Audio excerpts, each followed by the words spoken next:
বিদেশিরা, প্রবাসীরা আমাদের এই মোবাইলগুলোতে, আমার মোবাইলে তো অহরহ বিদেশিরা কল দেয়, আমগো বয়ান ওই যে মোবাইলে শুনে কাঁদে।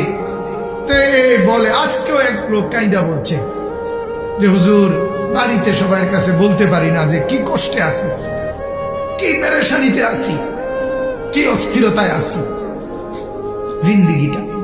এই জন্য বাজান খাস করে ওই লোক দোয়া চাইছে আজকে, হুজুর আমরা প্রবাসীদের জন্য। উনি অনেক ভালো লাগছে আমার একটা কথাই, ওই লোকটা আজকে দুপুরে মানে 5-7 বার কইছে এই কথাটা, হুজুর আমরা প্রবাসীদের জন্য একটু দোয়া করেন। মানে নিজের জন্য বলেন, একলা বারবার বলছে, যে সবাইকে নিয়ে বলছে আমরা প্রবাসীদের জন্য একটু দোয়া করেন হুজুর, আমরা অনেক বেশি পেরেশানিতে আছি, অনেক টেনশনে আছি, বাড়িতে যাইতে আসতে পারতেছে না, আর্থিকভাবে ওইভাবে টাকা পয়সা মিলাইতে পারতেছে না, কিন্তু বউ বাচ্চার কাছে কয় না, হাসি দিয়া হয়তো থাকে, বুঝাইতে দেয় না যে নিজে কত কষ্টে আছে।